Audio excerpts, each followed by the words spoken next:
not your ordinary bad girl with the blonde curly hair. You don't know me. I'm not that chick over there, that chick over there, that fat over there. I'm too hood for these bougie people. You can't take me nowhere. You don't know me. I'm not your cutie. All right, Star. Before I get started, I want to let y'all know that I really do enjoy comments and subscriptions and likes. So, you know, I'm all about that. Drop those on down. Let's get into it. How L's living. He's grown out this facial hair, but he still has time to get his head haircut. Strange, but whatever. He's alive, and he is about to murder his brother. Then his nephew, Evan Ross, pops in and is about to kill Hale. And it's like, what's going on? What is all of this? Whatever. Okay. Carlotta's over there in her wig room, and you know, the girls come in and she's discussing wigs and attitudes, and she mentions the blue wig with the curly piece is the wig, you know, that you don't want to come see me wig. And they move on. The new record executive lady, I'm gonna call her Potomac because she looked like everybody on the Real Housewives of Potomac. Potomac is shady boots, and I live for it. The girls go in and, you know, they're having this meeting, and she like, you know, y'all basic. Alexandra, your daddy was everything. You basic. Star, you and these curls, it's basic. You know, she was giving all of that. And the girls were like, oh, you know, very shook. And she says, she calls Star Rachel Dolezal and says they need to rebrand, blah, blah, blah, blah, blah. Let me see. We in group now. And Simone, she don't never say nothing in group. She just in there. And Dee is talking, and some girl says, you know, Dee's mama ain't want her. And, you know, the group leader is making them switch places. Dee is the big girl that stole what's-her-face shoes. Simone shoes. And then some other girls. Okay, no. Dee starts picking on Simone again, talking about she got a white sister named Star, and she Hollywood now, blah, blah, blah. And Dee's best friend, of all people, is like, hey, lay off her, chill. Dee gets up and whoops her down. And I'm like, this is so wild. This is too much. And why you ain't whoop the girl that was talking about your mama? Whatever. So later on, Simone walks by, sees the girl's face all bruised, and she's like, yo, thank you for, you know, helping me out. And the girl's like, hey, whatever. Your life, you know, is perfect, and you over here flaunting, blah, blah, blah. And I'm like, she in the group home just like you in the group. Whatever, okay. So Miss Bruce then made Alex and Star some wigs, some little bob wigs. They cute. They look cute. And they decide they're going to go shoot a video to show the girls that they've rebranded. I'm sorry, I'm talking so fast. I got to be in work in 1 minute. So I'm trying to get as much out as I can in case I don't get a break. Because it's getting dark early and I just... Whatever. Anyway. So they shoot this video. Paris Jackson is here and they want her to play the show, play the video on her website, her blog or whatever. And Paris is like, all right, cool. If Lil Mama gives me a kiss, then, you know, we could get this together. And I'm sitting here, I know who she's talking about, but Star's like, oh, all you want is a kiss? Fine. She's like, I ain't talking about you. The black one. The half black one. I want that one. And, you know, they make out and it was so funny because Star was standing in the background like, what the hell? I don't know if she was shook because Paris Jackson didn't want to kiss her or if she was shook because Simone was like so eager or so like into the kiss. It was hilarious. But yes, Star and Alex were standing in the background like, are you seeing what I'm seeing? It was hilarious. I'm gonna cut it right here and then I'm gonna come back later because I gotta go to work. Alright, if you've noticed the change in the lighting, it's because it's way later than it was before. But that's alright, we're gonna continue. I left off with... Okay, cars just jumping out of nowhere. I left off with Simone making out with Paris Jackson and the girls being shook boots. We swoop now over to Evan Ross. I didn't catch his, you know, name on the show. He's making beats over there. He got this little Latin beat the girls, you know, will probably enjoy. It didn't give me nothing, you know, special. It was just a little something, a little samba, a little rumba, but, you know, whatever. And his Uncle Hyel says, oh, it's good. You know, play it again and put it on a CD so I can take it with me, blah, blah, blah. Don't you do it. Do not you do that. Anyway, swooping from there. I want Taco Bell. What's the line looking like? The line look like I want Taco Bell, all right? Hold on, children. Let me order this taco. All right, I'm back. For some reason, the young lady at Taco Bell is going through some changes. Bless her heart. She's having a rough day. Anyway, where am I? I'm at... Let me scooch. We scooching on over to the girls. They're coming back in the house. And Carlotta is wondering, where y'all been? And what I'm going to need is, if Simone is supposed to be in a group home, I'm gonna need them to have a low jack or some sort of tracking device on this baby, because we're doing too much where are yous. We're doing too many. If for her to be a ward of the state, we're doing too many where are yous, where you been, and how are you out here smoking weeds. It's just not coming together for me. It's not coming together. It's coming apart, actually. Who is responsible for this child? It's strange. But anyway, they say they was out shooting a video. Carlotta's like, is y'all niggas crazy? Is you crazy? Because, like, that's not your song. That's not, I mean, you wrote it and everything, and it's cute, but it belongs to the company, the record company. You can't just be out here taking your own stuff and doing stuff with it. It's just not, it's done. No.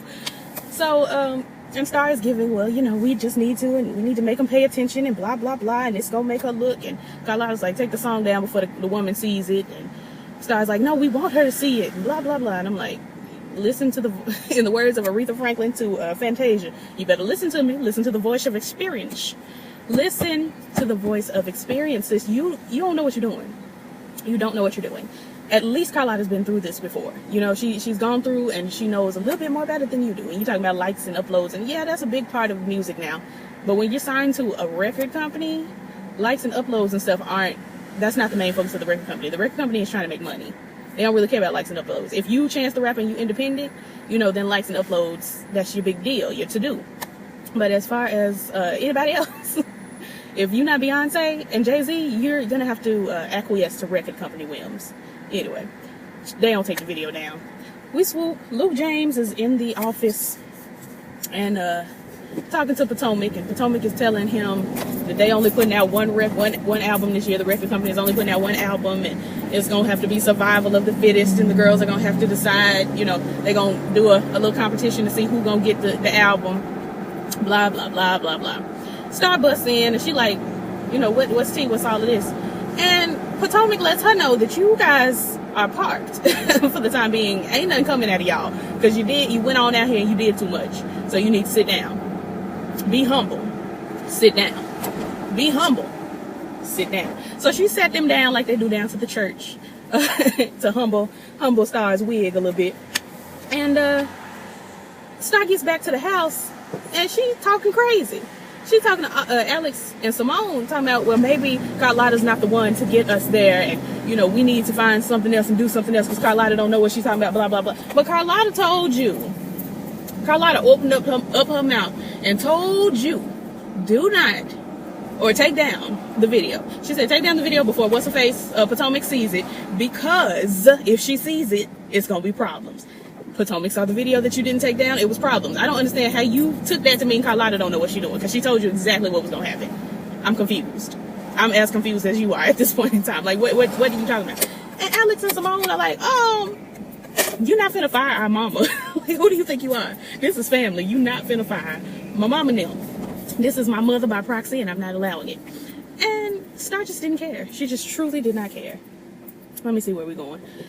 We get to Miss Bruce. Miss Bruce is outside. She's having some weed, you know, and maybe a couple of libations.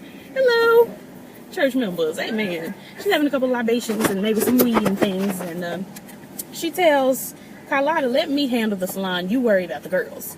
And Carlotta's like, you know, will you be able to handle it? I don't like when people do stuff like that. Let me tell you. Let me break it down for you. Somebody says, let me do this thing for you.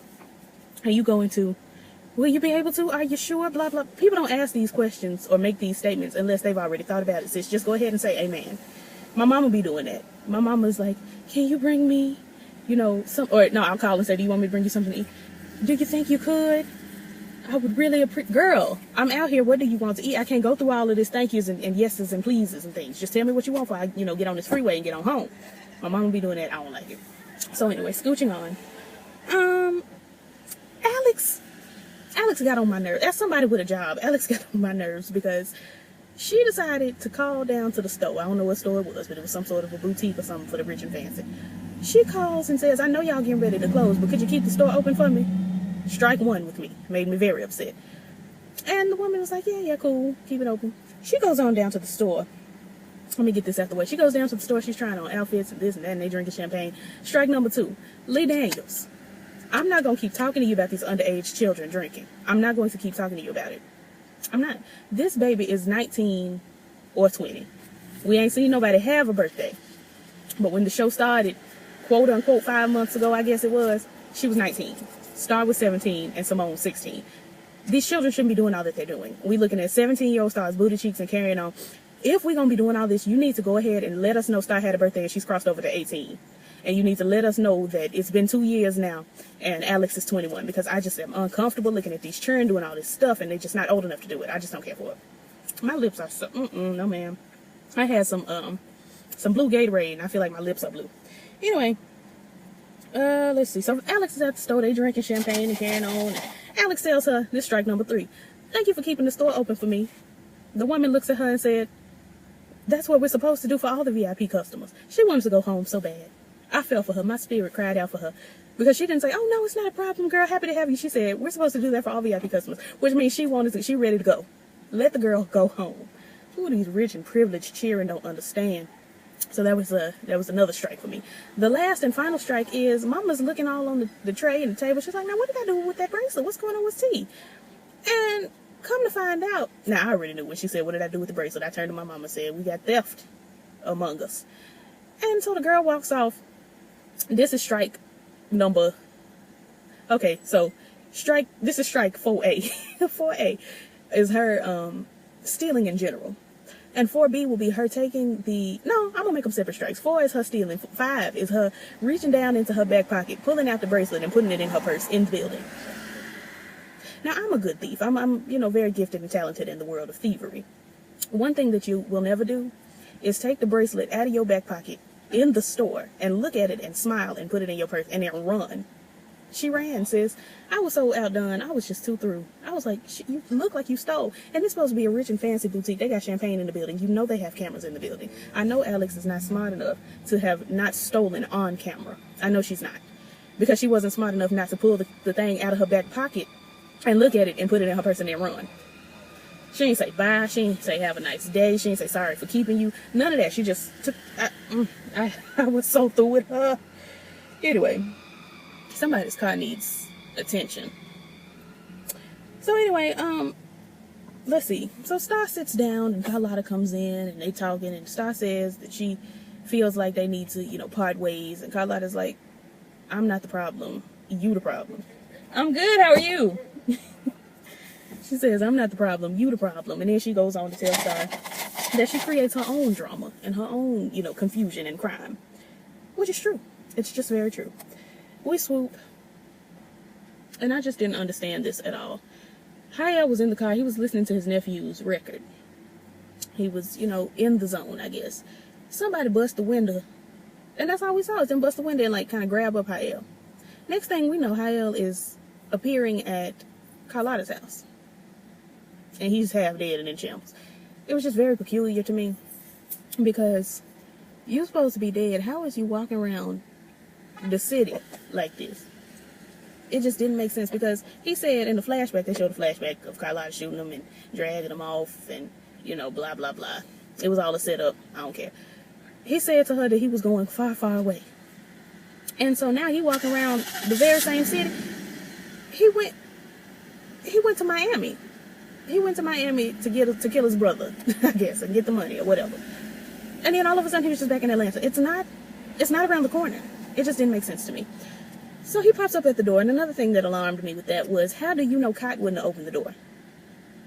Cotton believes that her father is dead. If she would have opened the door and saw her living father, it would have been too much. And another thing that bothered me is Carlotta takes Hayel on up to the upstairs bathroom, and she putting peroxide and alcohol on his wounds and blah, blah, blah. How you know Cotton wouldn't have needed to come home and use the bathroom at that very moment? It just... Okay. So, swooping again, we're going to go back to the group home.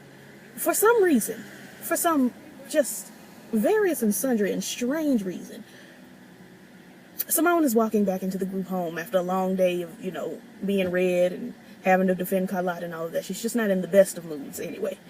And she walks in and sees D hanging from the ceiling. Now, I'm a big girl, so I can say this because I'm not one of the skinny hoes. How?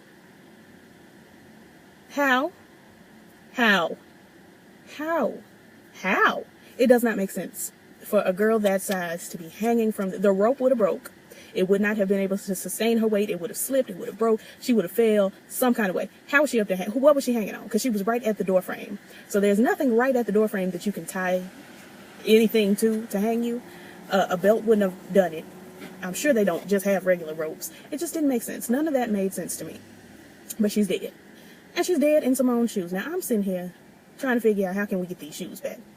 The best friend walks up, and I'm like, okay, she's finna get a girl her shoes back. It's finna be all good. She walks up and hugs the girl's legs, and is just crying. And I'm like, yes, this is very sad your best friend has passed on, but about these shoes. And I know it sounds heartless. I ain't no D well enough to get attached. I just am worried about the shoes. And I'm worried about how this girl was hanging, what she was hanging from, and what she was, the rope was hanging on to. But okay. Uh-oh, where's my note? Come on back. Come on back. Come on, hey. I'm not ready to let you go. No, no, no. Come on back. Anyway. Let's see. So, Kat going over to the house. She knocking on the door. And opens the door is the ex. And I say, the hell? The hell? The hell? The hell? The hell? Like, what in the world is we doing here? She done knocked on the door, and now she apparently got a job with this young man. They shake hands. I'm just like, what is this? What is the point? Because I'd be going down for another charge, battery and assault, and all the things. But whatever. Swooping over, Luke James is in the studio, and, you know, he got the thing, you know, on lock. They playing the music. The technician is in there pressing buttons and carrying on. Star busts in. Tells him to get out the studio. She needs the booth. And I'm like, you just can't. You just can't. But apparently Star can. After some deliberating and some debating, they get out the studio. The tech man says, Fig, get out. And she's like, I'm just supposed to press buttons and run back and forth recording myself singing blah, blah, blah. And he's like, yeah, do what you got to do. And he walks off. He does all of that, and we'll swoop on. And I'm going to come back to it. Carletta pops over to the record executive's office in her You Don't Want to See Me wig, and she tells the girls tells Potomac that you don't want, what am I trying to say here? I've gotten distracted because I'm tired and I'm ready to eat this what is this? Quesadilla in this bag over here. But she's giving, if the girls get 100,000 views in 5 days, then they win or they get the chance to be in the competition, blah, blah, blah. I guess Potomac agreed. And then Luke James comes back into the studio, and I said, oh, well, they go together. He comes back into the studio, Star's in there, she's upset, and she's having all these flashbacks of all this stuff that's going on, and Luke says, well, channel that into a song. And so Star goes in there, and she just starts singing. I ain't really care for the song, but whatever. And Luke is, you know, the tech guy and pressing the buttons now. And then it went off. And that was it. That was Star. Like, comment, subscribe, all the things the YouTubers say, and I'm going to eat this quesadilla and get back with you. We'll do Queen Sugar, I guess, tomorrow, because I did not have the energy to watch it last night. Anyway, y'all, peace.